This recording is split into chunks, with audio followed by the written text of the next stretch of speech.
We are the rock. That's why we have sound checks. Yeah, Right. exactly. Yeah. Took And that's 33 why minutes on my... Yeah, go on. And that's why I go to the pub every day about 5 o'clock because no, seriously, I got this habit. You know, it's an habitual thing because every day at 5 o'clock I used to go downstairs to the bar and sit in the bar at the end of the bar with the phone and call everybody and say we're leaving for. You know, I used to go there at 4:45 and sit there and say, right, guys, we're going sound check 15 minutes. We're leaving 15 minutes. And I would sit there and call everybody. And I did that 1,000 times, Right. you know, in over the 10, 12, 15 years, you know. And so it became habitual. So now at 5 o'clock, I get real twitchy and have to go, for a pint. Yeah, that's a pretty good explanation. That's a great explanation. Yeah, we accept that. But it's habitual, and I try to break it as much as I can. So I only go 6 times a week, you know, because we did have one day off a week, you know.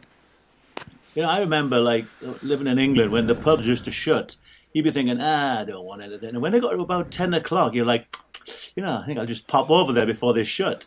Shut, like you did. Exactly. Yeah. Now the pubs are shutting at 10 o'clock because of this fucking pox. Hey, you know, Hartlepool's gone on lockdown, right? Yeah. Well, they're fucking these idiots. I mean, they won't wear masks and stuff. Everybody's got to. They're never going to be able to legislate this fucking thing. They have to let everybody just fucking die. That doesn't get it by now. Let them die. My 2 sons are anti-mask. You know, they think they're bulletproof, just like we were at that age. Of course. We were bulletproof, so they get it, but it's like getting a cold to them, and so they don't give a shit. You know. Yeah. I'm not going to understand that. Well, you know, back to Hartlepool. My nephew was over from Dubai, and my brother was on lockdown from March until he came back in June. And every fucking night he was on the one of his things on Facebook or whatever. No masks, nothing. Every night of the week. And then they Skype me at the Bellevue Club. The place was packed. And all these wallies were jumping in there going, hey, Wilko, how you doing? I never saw one mask and about 50 people. You know, and Hartlepool's playing tomorrow, by the way. First game. And half the team's gone, so I don't know if they're going to have a kickoff. Yeah. So are we ready to say something, guys?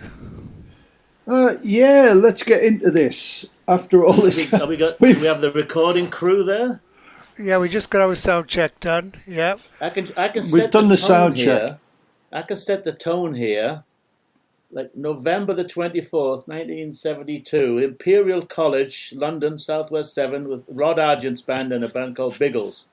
Used Argent's PA, and it was a good set. Much hilarity afterwards with Wilko in the bar.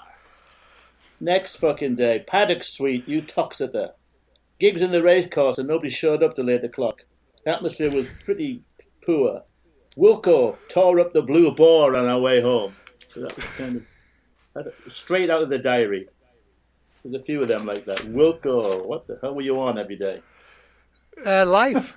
Life. Just, you know, I mean, being in the rock and roll business, being a complete piss artist that we all were back in the day, and we all still are. We grew up drinking. I was getting a paycheck to fucking work for rock and roll bands. Right. And by the way, for you people who don't know where the Blue BOAR is, it's the last watering hole on the M1 before you go into London.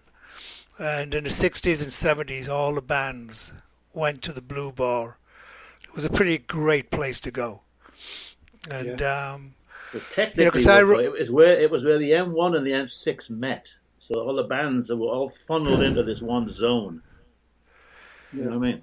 Is that why you went to the high school? Grammar school. Grammar school, because you remember the M6. And all my my train. It's true. If you were